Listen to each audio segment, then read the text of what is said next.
We are really honored to have such a prestigious panel today. And I think the benefit to each other is going to be the cross-learning. And if you're like me, I knew nothing about this topic when we came in. I come from an applications background and have been implementing and supporting enterprise-grade applications for 20 years. And Wi-Fi is something which we take for granted. And now with bring your own device and bring your own multiple devices and expecting to connect to the network without any hassle, whether it's from your home, from your office, or in your customer's office, it's almost a given that we've got Wi-Fi. Until we got into the discussion around this and why we wanted to put this panel discussion together is that not every Wi-Fi is equal. And the learning that we've done with the Pinnacle and the Huawei people is what are the pushing points that enable us to say, now's the time to make this change.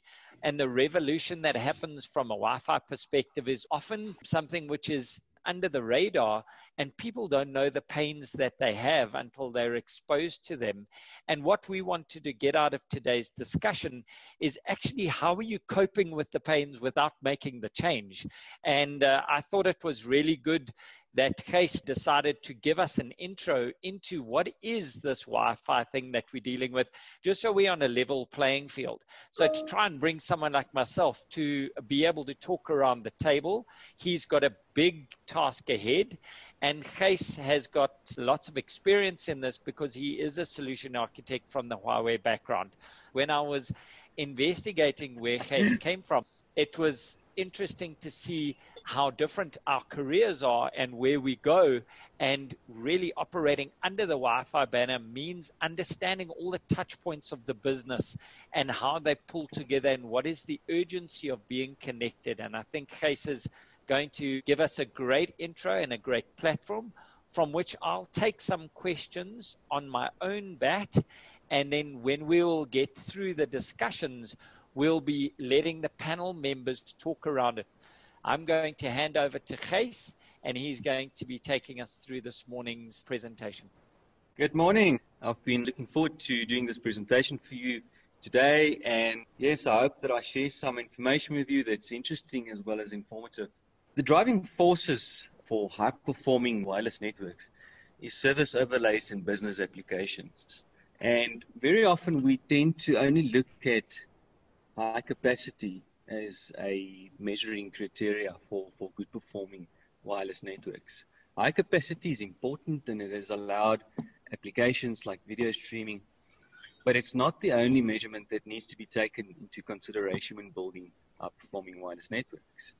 High concurrency is equally important. You need to be able to maintain high throughput whilst your concurrent connections on this network increases. And one of the big shortfalls from previous versions of Wi-Fi is exactly that. It's able to provide you with massive bandwidth, but put a lot of users on that network, you will see once you reach high concurrency, the bandwidth will be degraded. Not to speak of low latency even. Latency is the enemy of any form of data that needs to be stored or travels. You would like to have your waiting time as low as possible in storage environment as well as in networking environments. Low latency has really never been addressed by previous versions of Wi-Fi. And low latency is required for new applications such as automated ground vehicles and unmanned machines and so forth. So to say it short, Wi-Fi 6 solves inherent Wi-Fi problems such as roaming and latency, as I mentioned. In fact, Wi-Fi 6 meets the requirements of new applications for ultra-low latency, high-density connections, and continuous high bandwidth, even though the concurrency might increase. Wi-Fi 6, to be honest with you, is an enabler on all wireless transformation of the enterprise space. These are two very common service overlays that has been in existence for a long time and not often used in the enterprise space due to the very poor performance from previous versions of Wi-Fi. Latency is a problem and connectivity is a problem. And in these two examples, you can see all of those three components need to be looked at in order to provide these specific overlays in the enterprise space. Let's have a quick look at the evolution of Wi-Fi during the past 16 years. And you'll quickly notice that the things got more and the throughput got much more. massive increase from 2009 to 2013. So maybe just something new. Why do we call it Wi-Fi 6? Let me just clear that quickly. It's actually called 802.11ax, but it's obviously not a friendly name. So now, as with the carrier divisions, we now talk about 6th generation Wi-Fi, Wi-Fi 6, and previous would be 5 and 4. And as I've said, during the evolution, we were able to add more people because the increases in bandwidth primarily. But in Wi-Fi 6, there's a distinct advantage. Besides the fact that we have a triple capacity increase, there's something else that creates an absolute distinction between what we've had in Wi-Fi before and what we see today. Let me explain it to you in a simple analogy. At the top, you have the way in which packets are transmitted or transported in a Wi-Fi 5 and 4 world. Packets are sent in series, one after the other. There are transmitting cycles or transmission cycles. So if there are 3 clients, let's say it's 3 cell phones or laptops that's waiting for data, the one might be waiting for a text that says yes, very small packet, whilst the other one is waiting for a YouTube feed to start to stream. Those packets will arrive one by one at each customer, which obviously increases the latency. Wi-Fi 6 uses a different modulation scheme. You don't necessarily need to know what it stands for, but OFDMA is a modulation scheme that enables multiple access in the same transmitting cycles. So for the first time ever in the Wi-Fi world, you're able to package information for up to 72 different devices in a single transmission cycle with a much bigger bandwidth, adding to lower latency, much lower latency. There's also a second big distinction. In the Wi-Fi 5 world, there's no controller for air traffic, irrespective of your platforms in your hardwired environment. The traffic on the air for Wi-Fi 5 is not controlled, and each device will have to listen on a channel. If you imagine walkie-talkies, you've got 4 channels, everybody's on channel 2. Each device, even the AP, has to first listen on the channel before it can talk. In the Wi-Fi 6 world, for the first time ever, the AP now becomes the air traffic controller, and it schedules packets based on the priorities, and it can more efficiently deliver those packets in a multi-access fashion. There's obviously a bit more to APs than just Wi-Fi. Us as business leaders should understand that we can leverage from other wireless technologies built into these APs that we see becoming more common these days, like Bluetooth, BLE5 for location-based services. Within these APs, you can have Zigbee for home automation or manufacturing automation, or RFID, and so forth. And having those additional capabilities in a single small packaged AP enables you to have multiple service overlays, not only enterprise Wi-Fi, but the ability to do location-based services, geofencing, managing electricity. You can really go to town if you open your mind to what you can apply and what additional services you can add to your wireless network. This is a simple example within a retail space. On the left, you can see an AP that's fulfilling 3 different functions. You have a barcode scanner on a certain frequency connecting to that AP, and that AP is also transmitting information to the customer on the 5 gigahertz band, so it's really fast. And then you're also able to update your electronic shelf labels throughout the store with RFID. All of these coming from a central single gateway that we call an AP. And the benefits to both retailers as well as consumers can very easily see on the right. Just an example, this can be applied into any sector. You might ask yourself, which scenarios would Wi-Fi 6 be well suited? It will be the de facto standard within the next 12 to 18 months. I don't see any major OEMs playing in other than Wi-Fi 6 space by the end of 2021. But this is a quick overview of what and where Wi-Fi 6 can really play to your benefit. If you're interested in an all-wireless office with great user experience, if you're in the industrial space and you would like to apply autonomous machines and autonomous services, unmanned machines, all of these areas are perfectly suited for Wi-Fi 6. What are some of the hardware considerations if you are interested in moving over to a Wi-Fi 6 infrastructure and refreshing your current environment? There are also some hardware considerations that one needs to take into account. The antennas of these APs are very often neglected. Antennas are built in specific form factors and they provide the actual signal, which is crucial. And things like multi-user MIMO is maybe something you might have heard of in Wi-Fi 5. All of those features should still form part of your Wi-Fi 6 infrastructure, not just some of those that I've mentioned on earlier. There's also something called smart antennas. It's a technology that stems from LTE and 5G technologies. Some of the vendors make use of smart antennas, and that provides premium connectivity to the endpoints and absolutely great user experience as well. From a switching point of view, I've heard a lot of customers asking, do I have to replace my entire fleet of switches? No, it can be different OEM brands. That's no problem at all. You just need to take into consideration the level of Wi-Fi 6 AP with the amount of antennas that you select, as that will determine the PoE or the output power on your switch ports. If you go for the flagship APs that can do packet scheduling on the air and split packets based on users and services, then you probably would need something like a PoE++ switches and might have to look at upgrading at least. Otherwise, if you have APs with lower antennas, there would be no need to replace your switches.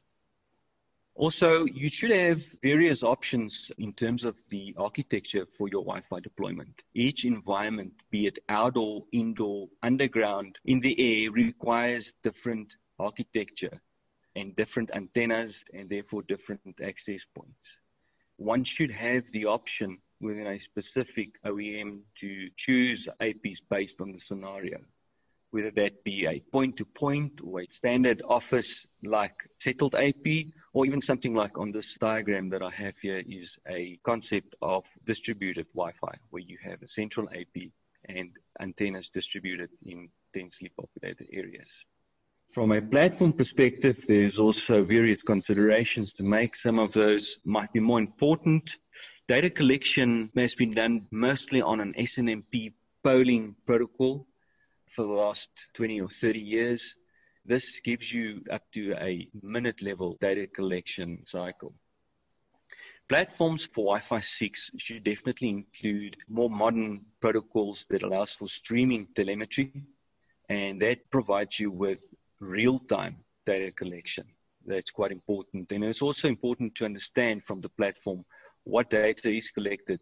It's about the AP, the radios within these APs. There are multiple radios built in. Does it include the endpoints and even as far as the user information as well? And once you've got this data, what do you do with the data? Are you able to perform access analysis and then baseline that to certain performance requirements? Are you able to provide issue identifications for things like connectivity or air interface, roaming issues or devices? Obviously, one would like then to be able to optimize the network by means of machine learning. Based on historical data, can the system ultimately provide an optimized network and user experience? Major consideration also in today's day and age is to decide on whether you need an on-premise solution or whether that should be a cloud solution. Your application could also determine whether it should be on-premise or cloud. Just bear that in mind. Your AOM should, however, be able to facilitate both of those options. My last slide is as follows. So what comes after this fantastic Wi-Fi 6? Where will we go from there? It will be called Wi-Fi 6 Extended, and it has been agreed that the 6 gigahertz frequency spectrum will be opened up for Wi-Fi. Traditionally, we only had access on the 2.4 gigahertz and the 5 gigahertz frequency ranges. So Wi-Fi 6 Extended will then have an arm and a leg of space in the 6 gigahertz frequency space. I foresee throughputs of up to 30 gigabits per second, and I'm sure even less interference because all your traditional devices will be on the 2.4 and 5 gigahertz ranges. That's from me. I hope it was informative. I don't know if you have any questions, but I'm done. Thank you. Thank you very much, Kees. Kees, we did have a question which I think a lot of us were thinking about on the Q&A. And the first question was, assuming you need to progressively upgrade your Wi-Fi and transition over a period of time, can Wi-Fi 5 and Wi-Fi 6 work concurrently until you fully upgraded? You did touch on it, but I'd love a specific answer on that before we go to the panel. Absolutely. You can have an environment where you have Wi-Fi 6, Wi-Fi 5 and 4 and 3 in the same environment. And Wi-Fi 6 is fully backward compatible with previous versions of Wi-Fi. And even the Bluetooth built into these APs are also backward compatible with Bluetooth 4 and so forth. Okay. So yes. Okay. So it's not a big bang. We don't have to perform open heart surgery. And if we're opening different branches or divisions, we can fast track. We can start with the most modern. We don't have to retrofit, go old, and then upgrade everything together. That's quite nice. You know, you were touching on a number of topics there, high concurrency, multi-channel, and all of these words are coming out in digital transformation, which I think is at the forefront of most of our minds since we've been working from home or distributed venues. And we've assumed that you are living in the future and you're painting the picture of where we could be with this Wi-Fi 6. But a couple of the panel members are still sitting in the trenches and battling ever increasing needs from users and ever less tolerance for an IT rollout. And I see Paul's nodding his head at that. You know, our users have read the boxes and they've all got phones and they've all downloaded applications and they don't understand that Wi-Fi has a range. And Naresh also asked another question about Wi-Fi range. But in the midst of the battle, we have a few folk, and I've prepped some questions here.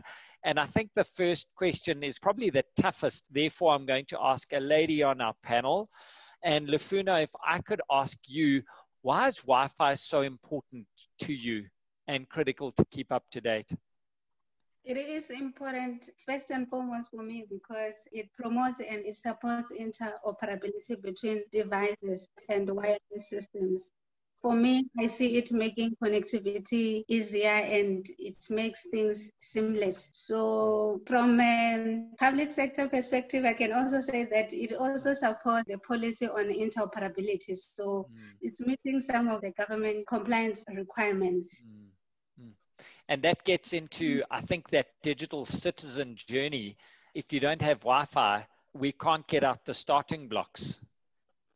Yes, I was going to say that personally, I also believe that it helps with digital inclusion because it enables internet access to many internet users who would have not otherwise been able to access, because I think we all are singing the song of data must fall.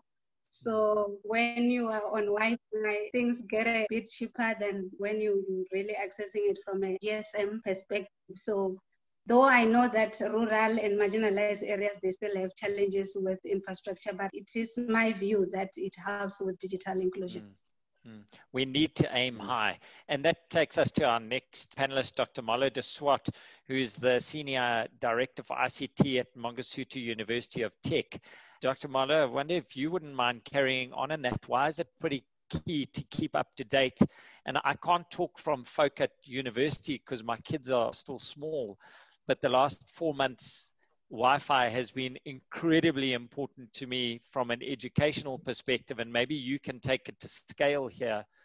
How many kids do you have at your university, Malo? Morning, and thanks for the opportunity to actually be part of this panel. Just to highlight that Wi-Fi is our business with our amount of students and things like that. And I want to start off maybe with the coronavirus that affected all of us. Suddenly we're faced with a situation where in our university, and I'll broaden further, City University got 12,000 students, more or less, that's enrolled into the system. And suddenly you bring in a new venture of e-learning to these students where they actually have to go to something that's totally different now. Yeah. And even government setting some critical guidelines that no student will be left alone. And we have to make progress onto e-learning. So when you talk about an e-learning platform, you immediately started talking about Wi-Fi. And that's as simple as it is. Now, in the process, we know what's happening with government. All its students will actually be now supplied with data, 20 gig free data for the next 3 months. And all students will also be supplied with laptops. Now, if I can just take the extent in our university is when we went out now and tended to procure, let's say, 12,000 new devices that will come onto our network. These devices don't even have a network interface card. It's all wireless. And we're not talking about just on campus. We talk about residents. Taking our university, and I can talk about DUT, UKZ, all of them got actually residents within the Durban metropolitan area. So Wi-Fi is very critical for us in that aspect because all our buildings are Wi-Fi connected. They're connected, students can sit in their rooms, we've got common areas that are connected to APs, and that's mainly the indoor side. What's also very, very important for us from a Wi-Fi point of view is the outdoor part. We're actually busy starting a project now that, and I like the slogan of the first slide where I said building a fully connected, intelligent world, and it's something that I will use, and we will build a fully connected smart university, meaning that a student can come onto campus and at any place he can actually connect to a Wi-Fi connection, whether it's his phone, whether it's the device we're going to give him now. But as it currently is now with all students is they use their phone, and we know for a phone can only connect via Wi-Fi, can't connect via internet. So it's critically important for us, and yeah, and it's a challenging environment. I think that's a good place to pause. AJ Sharma, you're the head of VP of Technology for South Africa and Europe for Excel. I know you wanted to add something into why Wi-Fi is so important. Over to you, sir. I think Wi-Fi in today's parlance is the lifeline for our business, and I'll tell you why. And I think Dr. Marlowe also touched upon it. But in our environment, it's more like a BPO environment or an outsourcing environment. And in today's tough conditions, it was imperative for us to make sure that our people, while the restrictions were forced by the government, they are productive at all times. Now, each individual's person's Wi-Fi at their home has played a very important role in terms of enabling our businesses. Had it not been the Wi-Fi's, because you can't always rely on the LTEs or the edge connections of the world, you need to have a strong connectivity. And therefore, Wi-Fi is one of the areas which actually saved to a larger extent our business. I also feel at times that while we talk a lot about Wi-Fi, and Wi-Fi is like water, like wherever you go, you find water, you find Wi-Fi into this parlance. But the technology industry, specifically, like the manufacturers, I think they need to be a little more coming up into the Wi-Fi environment. And I'll tell you where I'm coming from. You see an iPad, you see a laptop, you see a mobile device, computing device, you will always find a Wi-Fi card.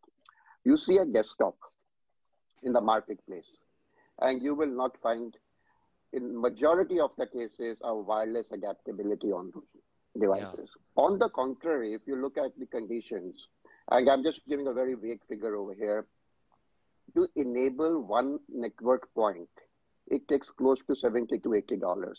And I'm talking all from the cabling to the switching, every single element to the labor cost of it. On the contrary, Wi-Fi is significantly reducing the costs. It's much more secured environment. I think it's giving us a lot of flexibility, but it is a mindset which says, oh, it's my data is on mindset, maybe I'm not secure. And I think there's a lot of work that the industry needs to do in terms of giving the confidence to the people that A, Wi-Fi is secure, B, Wi-Fi is as good, if not better than your traditional network or the LAN cabling. And last but not the least, people do have a myth on the application performance issues coming across from Wi-Fi.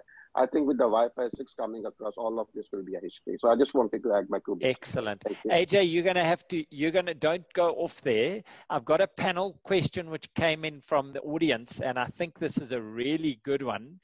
Is how does Wi-Fi 6 expand opportunities for digitization? And then what I would like to add to that from Vishal Singh in our audience is, how do you control multiple Wi-Fi 6 APs in a building centrally? Does it work via controller and application? And I think that those two together might be quite an interesting thing if you just took out Wi-Fi 6 and you just put Wi-Fi down there. How does Wi-Fi assist in your digitization? If you look at the traditional Wi-Fi, which was typically the Wi-Fi 5, if I may say so, vis Wi-Fi 6, the application performance of anything on a Wi-Fi, and I won't go into the technical details of it in terms of, what kind of a frequencies, what other things are happening. But in a simple layman terms, the Wi-Fi 6 typically gives us up to 1 gig of a kind of a range in terms of an application to perform, which was absolutely much lesser before. That's one part of it. Secondly, from a digitalization point of view, digitalization today can be on various aspects. It's not only related to, an organization putting across a portal, but IoT will also come into the whole picture. A lot of other areas which we haven't experienced before in terms of a digitalization are actually coming across. So it is as good as, if I compare to the traditional cellular world, comparing the edge to an LTE.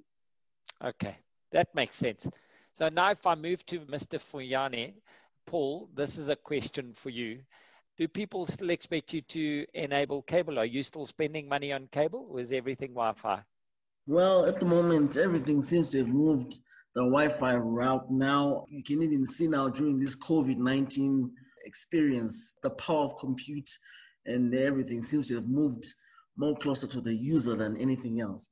So cable seems to be coming obsolete.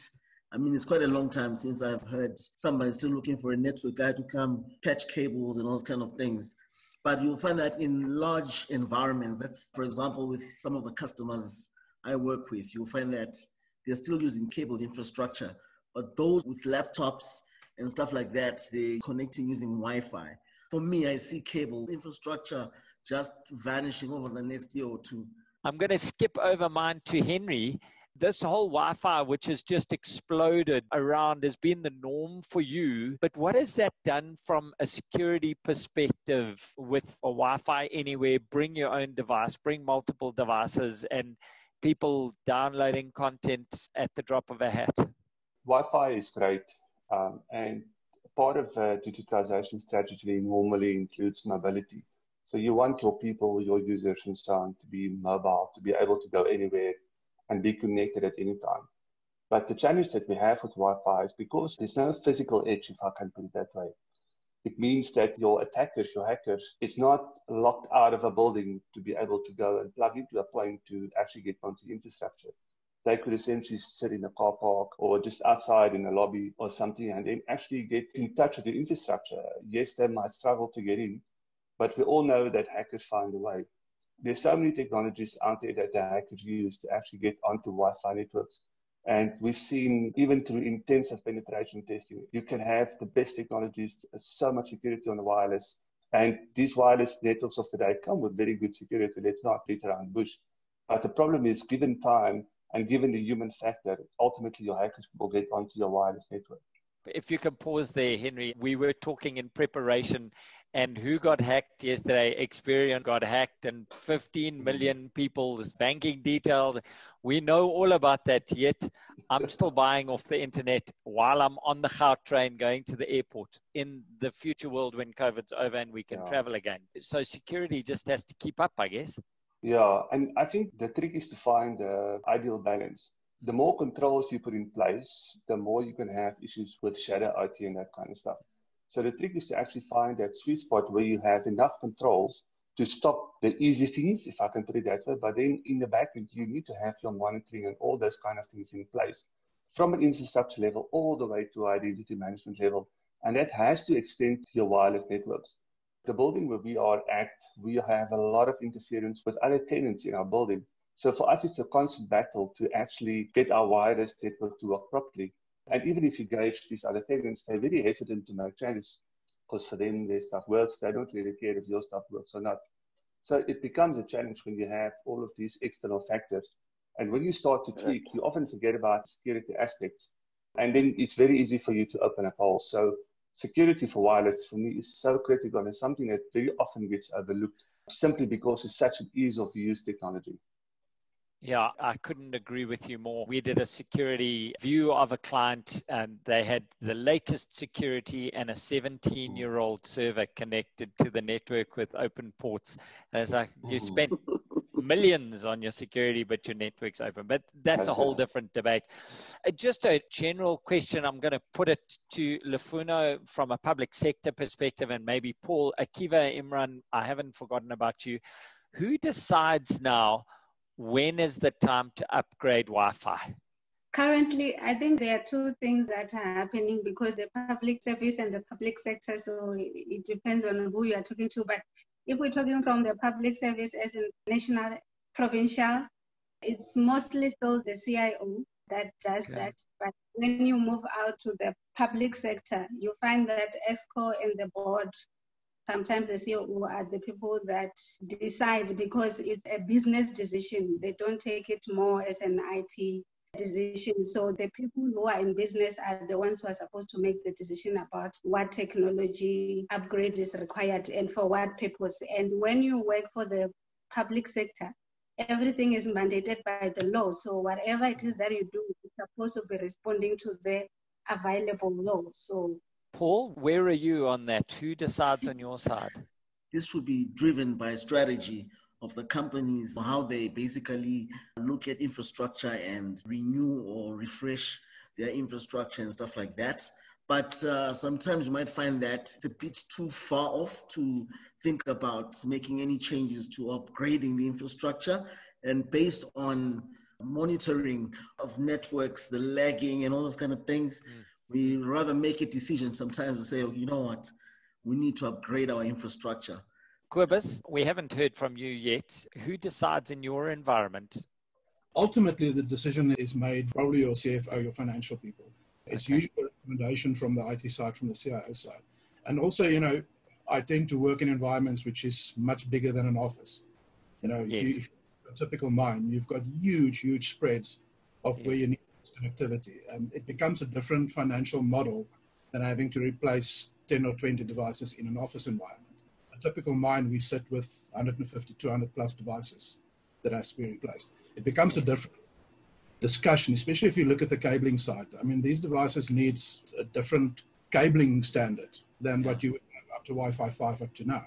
You need at least 6A type of standards.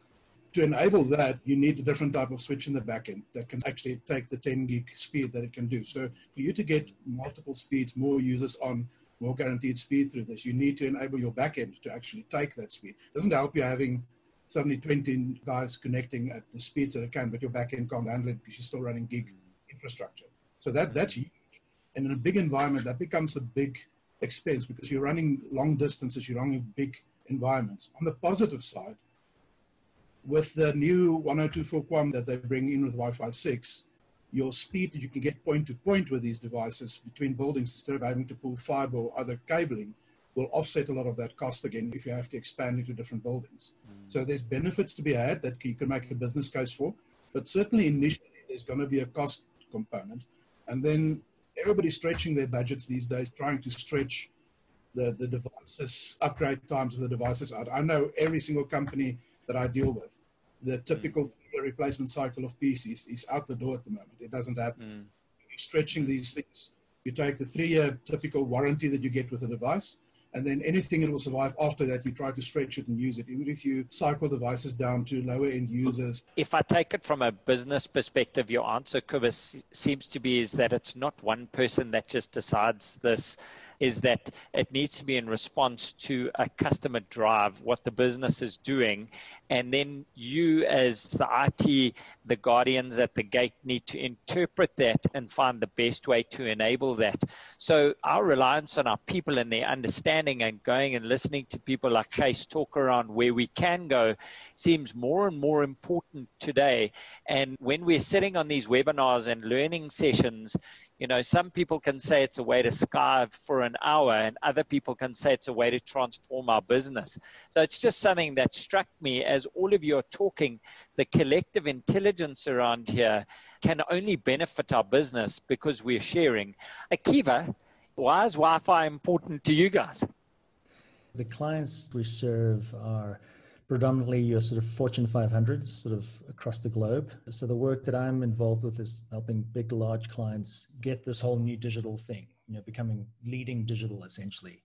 It's interesting because on the one hand, you've got everything you guys are talking about, all the sort of what I call the technical spec of you need to have good connection, the foundation in place. But with that, there's duality because on the other hand, there's how do you get people, an organization to prioritize this? For example, if it's Wi-Fi, you're talking about, how's this a priority exactly? If you've got a CIO and the CFO and the CEO and they're sitting around the table, all they're worrying about is, hey, this is a COVID environment. Are we going to survive? Where are we going to make our money? Where's our growth, right? And then you come into the conversation, they're looking at you like, so exactly how much money is this going to make us? So on the one hand, it's a key enabler of digital transformation because without a great connection and a great experience, the foundation just doesn't work. When it comes to digital transformation, the work I've seen is that it centers around how do you create the right trust? How do you have the foundation in place So the tech guys often come in and they've got the best solutions, but the company doesn't adopt it because there's either lack of trust or there's not a readiness for it, or the CIO just doesn't like it. So I'm always kind of curious, how do you take something like Wi-Fi, which seems right at the bottom of the food chain, how do you then take it up the food chain to go, hey, this is a key enabler to your future success, right? So yeah, Henry wanted to make a comment about 2 minutes ago, and then I'd like to get back to Akiva's point there. Henry? It was about who makes the decisions on the Wi-Fi deployment.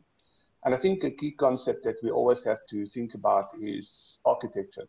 Often we develop apps and we look at costs and we look at ease of use, but we forget how it all fits into the business architecture, both from an operational side, but also from an IT, from the technical side. So what we do, our CIO entrusts us with quite a lot. And we as a team basically have to come up with a solid business case if we want to implement technology. Mm-hmm. And we're not allowed to use IT lingo, so we have to talk business language.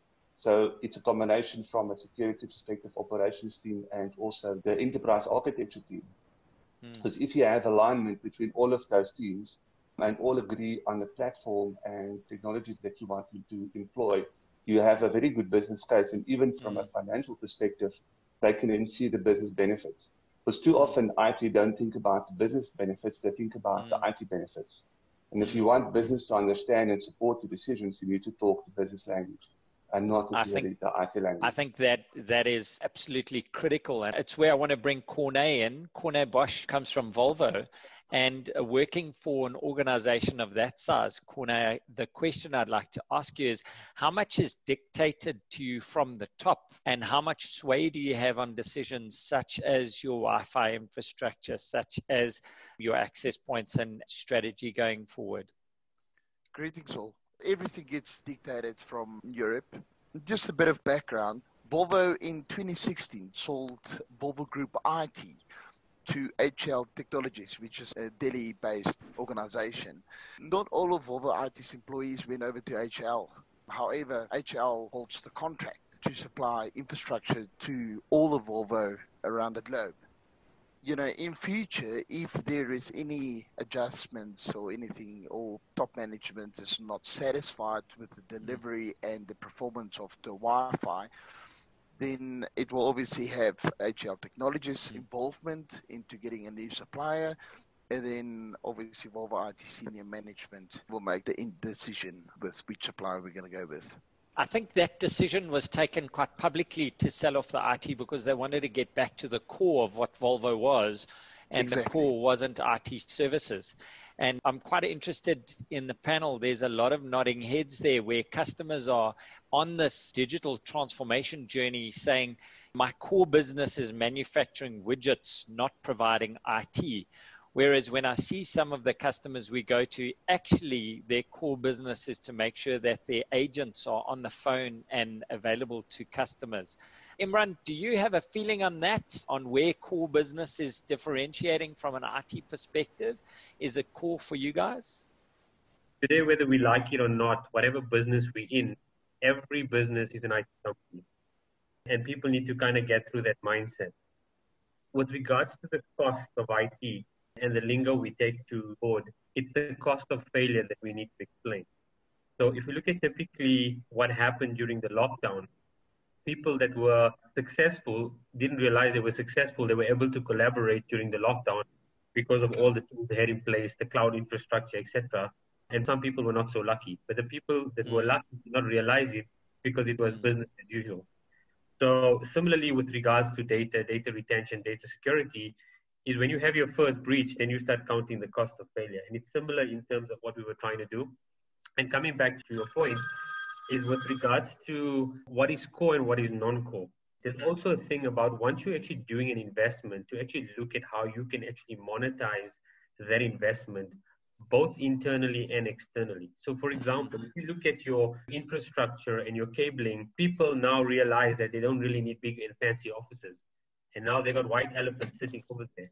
But now if you actually kind of look at how mobile it is from a Wi-Fi perspective and how agile you can actually now migrate that, it becomes a different aspect in terms of saying, you know what, I've got this infrastructure, I can sublet my building. I've already paid for it and recover some of my monies.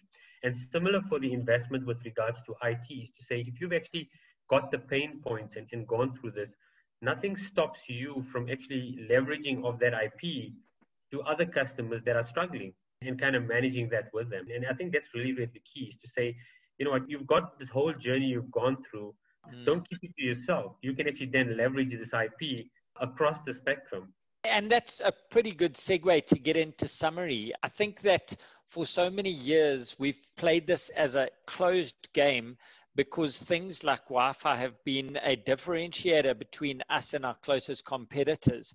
Whereas today on the digital transformation, we're almost competing against different countries and different external forces. We are fighting against the outside, not fighting against each other. And people are becoming a lot more collaborative.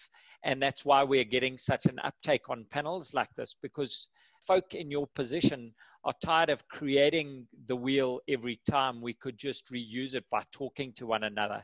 You know, there's the saying that says a clever man learns from his mistakes, a wise man learns from someone else's. And it's one of our hopes that that's what you're getting out of today. So we're going to be getting to a close. So, Gijs, the whole purpose of ICT is to support the business. That's the only purpose of ICT. So don't be surprised if you can utilize wireless services to better support your business case, be that within the industrial space, within the healthcare space, or within the public space. You can use these technologies to support your business case. Just be open-minded. Excellent. Paul? We're trying to achieve this digital transformation. We need to make sure that from an infrastructure perspective, we're able to cope with the influx of data that we're going to be sending up, be it on-premises infrastructure or cloud, but obviously mostly cloud, as well as we need to have a proper change in adoption planning so that you transition your executives right down to your users to adopt all of these technologies. So I think Wi-Fi 6 is going to be a major player, and we look forward to it. Excellent. Henry? Thanks, Daniel. I think closing for me is that Wi-Fi is a key technology for any organization. But I want to differ from what Kai said. He said IT must support the business. We must move away from IT as just people sitting there in a corner and just answering phones and resolving issues. IT should become a driver in technology and driver into the business. If the business don't see the technology benefits, then how are they going to know what to go for? Imran? I think what is key that's going to kind of break the camel's back is linked to security. And there's been good grounds on WPA3, and that's really going to be the driver. I do believe that Wi-Fi is going to be the air that we breathe. And the only time we realize we don't have it is when we have load shedding. So we're definitely going to see movement in this regard. It's almost becoming a human right, Wi-Fi. And I think, is it Rwanda that has Wi-Fi as a citizen's right? It could be Rwanda. Now, I'm not up to speed on it, but if that is it, how progressive of the country that we should all have access, because we should be learning from Harvard or from UJ or from the universities. We shouldn't be restricted because we don't have Wi-Fi. AJ? I completely agree and echo with what everyone said. For me, the driver is more, like instead of a push, it has to be a pull. And in order to make a pull for a change of a technology, maybe moving to a Wi-Fi 6 or any other new technology, I think it's imperative that we show to the business operation three different things. One, the cost, which almost every one of us cuts across. Cost of doing A versus B and how does it benefit? Secondly, and that is more relevant in today's parlance, is the information security risks and the mitigations which these new technologies can potentially bring across to our businesses, which means that if we are having a secured environment across, our potential of being hacked by another hacker, as we were talking about earlier in the day, or vulnerabilities which are being exposed reduces. And last but not the least, the adoption of technologies is becoming so simpler these days. Although in most of the CFO mind, it is just a good to have and not a must to have. But the first two factors, which is the costing and the security, can possibly help across in better pushing across these new technologies. Henry said there are attempts to hack and stuff like that, and there are possibility security risks. But I was just thinking, if you buy a new car, you can meet an accident. But we still drive the car, and it's something very similar to the same ecosystem. Yet we still have to live with it because that's how it is. Thanks. If it's not going to kill you, or if it's not going to cost you money, it should not have a manual. It should be that easy to use. Absolutely. Because if it kills you, like in Quibus's environment, I'm sure there are a couple of health and safety manuals. Quibus, anything in wrap up for us? Thanks, Daniel. Yeah, so very short summary is I actually agree that IT should enable the business, not necessarily just support it. And to me, that means being proactive. And the Wi-Fi 6 is a case in point of those all technologies. Being proactive means that we need to make sure that the back-end technologies that we enable for the customers are ready for them to use when they need it. In other words, we need to be ahead of the business. For example, we can't wait for the endpoint devices to be Wi-Fi 6 enabled before we start building the back-end. We need to start building the Wi-Fi 6 backend now, so that as the devices become available, as the new devices comes in, they can connect to it, start getting the benefits. And that basically holds for all IT technologies in the business, being proactive. And the only way you can do that, this is I think a key point, and it's not about, it's a personal view. The only way you can do that is to have IT people in your business that actually understands the business needs, knows where the business is going. You're never going to get that from an outside vendor, guys. And I'm not bashing the vendors here. They've got their place to play. There's a big thing around outsourcing IT services, by all means outsourcing. Your planning, your strategy, your way forward, you need to have people inside your business that understands your business, knows where you're going, that can drive that process. Then by all means, the day-to-day, the deployment, all the other stuff, you can outsource as much as that you want. Akiva? Enablement, I 100% agree. I'd say the biggest Achilles heel is when you have too many outsiders in. What I'm seeing big pushback from a lot of the big corporates is they need a blend. They need outsiders to help them with some different thinking, but they need key people on the inside who know the organism, how the system works, how to get across everything. And I find if you have both of those in place, you're on a successful kind of wicket. If you only have outsiders, people waste a lot of money and time. Yeah. And then our last panelist is Lefuno. I believe that IT and business alignment is key to improve the ICT environment in any organization. Otherwise, if I will have to recall my experience from the public service, the IT function will continually be the nuts and bolts, never a strategic player in the organization decision making as far as ICT and the infrastructure is concerned. There are a lot of project failures. I just learned with shock that there was a Nexus system that was cost 100 million, but in the end, it did not meet any requirement. So I believe that when there are failures like that, it makes it difficult for the IT function to go and motivate for more project approval and implementation of Wi-Fi 6. So I can recommend that there is a need to use effective contract management. Contract management is not signing a document, it's beginning to end of your procurement process. And the last point, as I am an IT lawyer, we all need to be compliant. So I was happy that with the Wi-Fi 6, the WAP3 standard is showing to have improved a lot in the security space, because POPIA requires that it doesn't matter which technology you use from a legal perspective. What matters is whether you're meeting the safeguards that are given by the law. Thank you.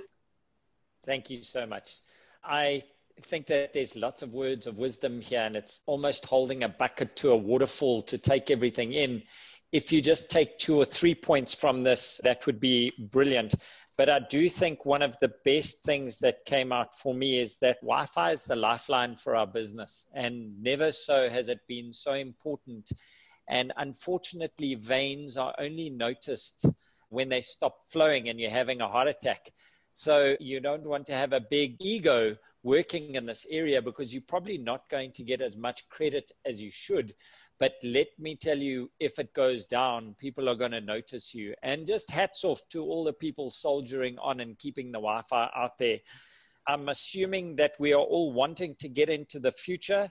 And I think the cost of failure is always the area that needs to be explained, but the cost of success is the first thing that people are paying for. And we've got to think with business hats. It's come through again and again and again. No longer can the provider of Wi-Fi be an IT person only. We have to think about what the business imperative is and how we can enable that, and then not expect to get the accolades that we probably deserve. So hats off to you. Thank you to our attendees. Thank you very much to our panelists for all of your inputs.